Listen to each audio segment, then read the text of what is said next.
توحید کا اعلان ہوا، قل هو اللہ احد۔ پیارے حبیب آپ فرما دیجئے اللہ ایک ہے، اللہ ایک۔ یہ توحید کا پیغام بڑا اہم ہے اور یہ بڑا سینسٹیو ایشو ہے۔ پیارے حبیب اللہ کے احد و صمد ہونے کا اعلان آپ اپنی زبان اقدس سے کر دیجئے، آپ کر دیجئے تاکہ نسبت قائم ہو جائے۔ اس میں آپ کو ذمہ داری سے کہتا ہوں کہ لفظ قل نسبت مصطفیٰ ہے، اللہ احد نسبت خدا ہے۔ لفظ قل تعلق بالرسول ہے، اللہ احد تعلق باللہ ہے۔ لفظ قل مصطفی ہے، اللہ احد خدائی ہے۔ طریقہ یہ بتا دیا، قل هو اللہ احد، قل هو اللہ احد، قل نعت ہے، اللہ احد حمد ہے۔ سبحان اللہ۔ قل هو اللہ احد، ساری بات میں بیان کر دی کہ بھائی رسول کے نسبت سے ہو کے آؤ، اللہ کا وصال و قرب مل جائے گا۔ ہم کہتے ہیں اسے آیات توحید کہتے ہیں نا، میں آپ کو کہتا ہوں توحید کے آیات پاک ہر قسم کے سیکٹرینزم کو ختم کر دیتے ہیں، ہمیں ایک کر دیتی ہیں، نیک کر دیتی ہیں، باہم ملا دیتی ہیں، نفرتیں ختم ہو جاتی ہیں، دعوتیں ختم ہو جاتی ہیں، قدوتیں ختم ہو جاتی ہیں۔ فیصلہ کر دیا قل هو اللہ احد، میرے محبوب کے سبب وسیلے اور ذریعے اور اس گیٹ وے سے ہو کے آؤ، اللہ کا وصال مل جائے گا، اللہ کا وصال و قرب مل جائے گا۔ اسی طرح باقی مقامات بھی ہیں، مثلا محبوب کی اتباع اور اطاعت کی بات آئی، اللہ کی محبت کی بات آئی، وہاں بھی لفظ قل سے آغاز کیا، قل ان کنتم تحبون اللہ فاتبعونی یحببکم اللہ۔ پیارے حبیب آپ فرما دیجئے اگر یہ اللہ سے محبت کا دعویٰ کرتے ہیں، فاتبعونی کہہ دیجئے کہ تم میری اتباع کرو، مجھے فالو کرو، میرے ہو جاؤ، میرے غلام بن جاؤ، میری نسبت میں آ جاؤ، میری اطاعت میں آ جاؤ، میری فرمان برداری میں آ جاؤ، میری سیرت کو اپناؤ۔ تو کیا ہوگا؟ یحببکم اللہ، جب تم میرے ہو جاؤ گے محمد عربی صلی اللہ علیہ وسلم کے، فرمایا یحببکم اللہ، پھر اللہ ان سے پیار کرنا شروع کر دے گا۔ آپ کی توجہ ہے نا؟ اللہ سے پیار کا دعویٰ کرنے والوں کو یہ کہا گیا کہ تم میرے محبوب کے ہو جاؤ، تم میرے محبوب کے ہو جاؤ۔ جب غلامی رسول کا پٹا گلے میں ڈال دو گے، پہلے اللہ سے محبت کا دعویٰ کرتے تھے، جیسا غلامی رسول کا پٹا اور کلالہ تمہارے گلے میں آیا، اب اللہ تم سے پیار کرنا شروع کر دے گا، تمہیں اپنی محبت کی سند دیتا ہے۔ اور کیا چاہیے؟ مل کے مصطفیٰ، اور کیا چاہیے؟ یہ حضور پاک صلی اللہ علیہ وسلم سے اللہ کا پیار ہے اور حضور کا جو تعلق اللہ کی ذات گرامی کے ساتھ ہے اس کا اظہار ہے۔ تو باقی مقامات پر بھی لفظ قل سے آغاز ہوا، لمبی بات ہو جائے گی۔ سورہ یونس میں فرمایا قل بفضل اللہ و برحمتہ، محبوب آپ فرما دیجئے کہ اللہ کے فضل و رحمت پر، اللہ کے فضل و رحمت پر فبذالک فلیفرحوا، بس انہیں چاہیے کہ اس پہ یہ خوشیاں منائیں۔ اب اس آیت پاک میں بفضل اللہ و برحمتہ، اللہ کا فضل اور اللہ کی رحمت، دو چیزیں بیان ہیں۔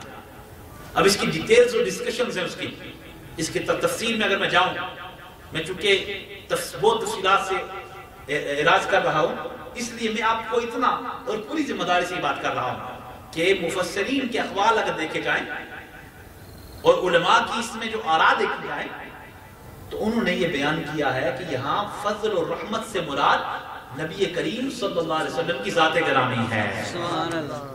فضل اور رحمت سے مراد حضور کی ذات گرامی ہے، فضل بھی اللہ کا حضور ہے صلی اللہ علیہ وسلم اور رحمت بھی اللہ کی حضور ہے، اللہ کی رحمت بھی حضور صلی اللہ علیہ وسلم کی ذات گرامی اور اللہ تعالیٰ کی قرآن پاک میں ایک مقام پہ الگ سے حضور کو اللہ کا فضل بھی قرار دیا گیا ہے اور رحمت بھی قرار دیا گیا ہے۔ وَلَوْلَا فَضْلُ اللَّهِ، اور اس آیت پاک میں اگر اللہ کا فضل نہ ہوتا لَكُنْتُ مِنَ الْخَاسِرِينَ، اگر اللہ کا فضل ان پر نہ ہوتا، فضل کی بات کی گئی، علماء نے بیان کیا یہاں جو فضل کی بات ہے کہ اگر یہ فضل اللہ کا فضل تم پہ نہ ہوتا، اس سے مراد یہ لیا گیا کہ اس سے نبی پاک صلی اللہ علیہ وسلم کی ذات گرامی مراد ہے، حضور کی ذات گرامی، اور رحمت الگ سے وَمَا أَرْسَلْنَاكَ إِلَّا رَحْمَةً لِّلْعَالَمِينَ، محبوب تمہیں ہم نے تمام جہانوں کے لیے رحمت بنا کے بھیجا ہے۔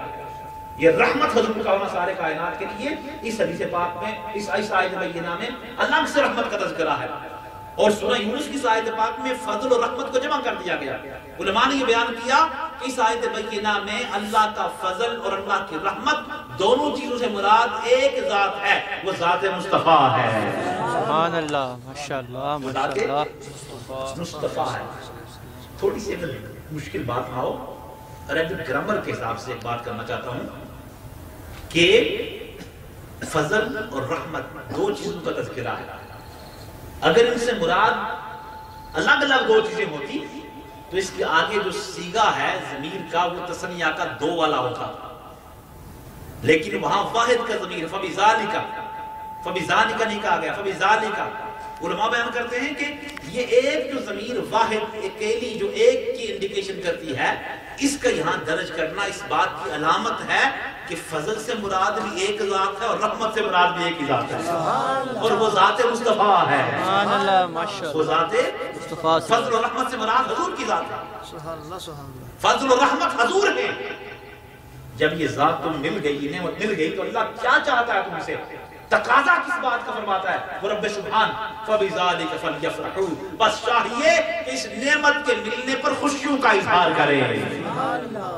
علماء نے یہ لکھا کہ یہاں یہ نہیں فرمایا کہ یہ نعمت فضل و رحمت تمہیں مل گیا فلیسجدوا، فقط تم سجدے کرو، یہ نہیں کہا۔ فلیعبدوا، عبادت کرو نہیں کہا گیا۔ فلینفقوا، فی سبیل اللہ مال خرچ کرو یہ نہیں کہا۔ بھائی یہ سارے شکر کے انداز ہیں، سارے شکر کے طریقے قبول ہیں۔ تم سجدہ کرو، اس میں بھی خوشی کا اظہار ہونا چاہیے۔ تم صدقات و خیرات کرو، اس میں بھی خوشی کا اظہار ہونا چاہیے۔ تم اس کی بارگاہ میں قیام کرو، اس میں بھی خوشی کا اظہار ہونا چاہیے۔ تم رکوع کرو اللہ کی بارگاہ میں، اس میں بھی خوشی کا اظہار ہونا چاہیے۔ شکر کا جون سا طریقہ تم حضور کے ملنے پر اختیار کرو، وہ سارے طریقے ایکسیپٹیبل ہیں، وہ سارے طریقے قبول ہیں، لیکن اس کے اندر خوشی اور مسرت کا اظہار ہونا چاہیے۔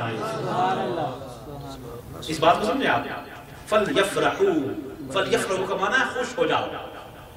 فَلْيَفْرَحُوا، علماء بیان کرتے ہیں کہ حضور کے آمد مسعود پر جو جشن کا سما پیدا کرنا ہے وہ اس آیت پاک کے اللہ تعالیٰ کے حکم کی تعمیل میں ہے، تعمیل میں ہے۔ میں نے عرض کر دیا کہ جامع طریقہ شکرانے کا ادا کر لو، لیکن ہر طریقے میں خوشی اور مسرت کا جذبہ ہونا چاہیے، اور خوشی اور مسرت کے جذبات یہ محبت رسول کی علامت ہے، یہ عشق رسول کی علامت ہے، یہ نبی کریم صلی اللہ علیہ وسلم کی نسبت کی علامت ہے۔ اور فَلْيَفْرَحُوا میں جشن میلاد مصطفیٰ کا تصور ہے، حضور کے آنے پر خوشیوں کا۔ بھائی میں پہلے کہہ چکا ہوں، ہمیں کچھ نعمت مل جائے ہم پورے نہیں سماتے۔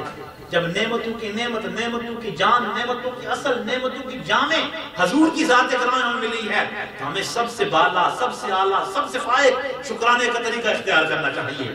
اور اس نے ایک خوبصورت طریقہ یہ ہے جو آپ نے اڈاپٹ کیا ہے، نبی پاک صلی اللہ علیہ وسلم کے میلاد مصطفیٰ کی محفل کا آپ نے انعقاد کیا ہے۔ فَلْيَفْرَحُوا هُوَ خَيْرٌ مِّمَّا يَجْمَعُونَ، یہ اس سے بہتر ہے جو یہ جمع کرتے ہیں۔ علماء بیان کرتے ہیں جمع کرنے سے مراد انسان کے نیک اعمال ہیں، نیک اعمال۔ اب نیک عمل کی بڑی اہمیت ہے، عمل کے بغیر بات نہیں بنتی ہے دوستو، عمل سے کوئی اعراض نہیں، کوئی دوسری بات نہیں، کوئی دوسری رائے نہیں ہے۔ نماز کا پابند ہونا چاہیے، عمل اعداد کرنا چاہیے۔ میلاد کی محفل کا پیغام یہی ہے کہ حضور کی سیرت کو اپنایا جائے، حضور کی سیرت کو اپنایا جائے۔ لیکن افضل ترین کام کیا ہے؟ انسان نیک اعمال جمع کرتا رہے، لیکن محبت رسول کا چراغ اگر قلب و روح میں روشن نہیں ہوتا تو نیک اعمال انسان کے کس کام آئیں گے؟ حضور کی محبت سے جو بندہ عمل کرے گا وہ عمل اللہ کی بارگاہ میں قبول ہوگا۔ علماء نے اطاعت کے دو طریقے بیان کیے، ایک اطاعت بالمحبت اور ایک اطاعت بلا محبت۔ اگر محبت رسول میں ڈوب کر آپ اطاعت کرو گے وہ اطاعت اللہ کی بارگاہ میں قبول و منظور ہوگی، اور اگر محبت رسول سے دور رہ کے انسان جتنی بھی نیک اعمال کرتا رہے وہ نیک اعمال انسان کو فائدہ نہیں دیتے ہیں۔ ہر عمل میں محبت رسول کا جذبہ ہونا یہ ناگزیر ہے۔ دیکھیں اللہ کی عبادت ہے، نماز اللہ کی بندگی کا اظہار ہے نا، سجدے اور قیام اور رکوع کی سزاوار اللہ واحد کی ذات ہے، اسی کی عبادت ہوتی ہے۔ لیکن اس عبادت کے اندر آپ دیکھیں نا، اس کے اندر نبی پاک صلی اللہ علیہ وسلم کی بارگاہ میں سلام پیش کیا جاتا ہے، درود پیش کیا جاتا ہے، حضور کی نسبت ہے اس کے اندر، محبت رسول کا جذبہ ہے۔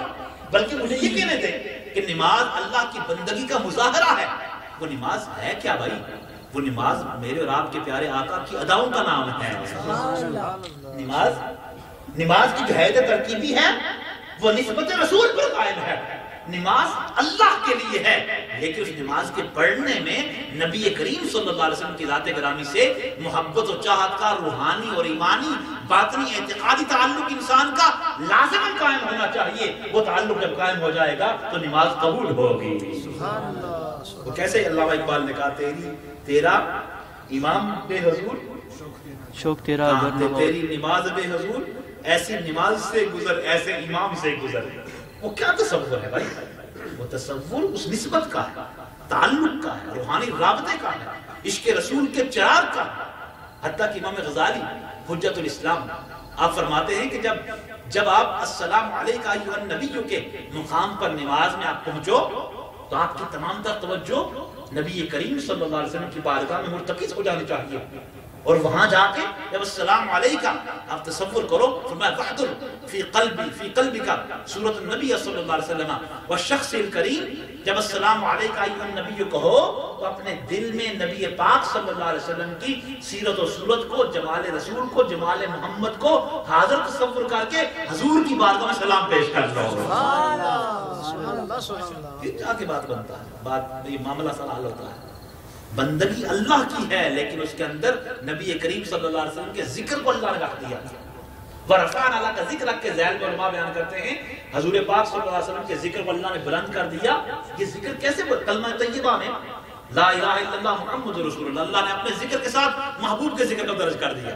نماز میں جہاں حمد باری تعالیٰ کے کلمات ہیں اس کے متصل حضور کی مدح سرائی ہے۔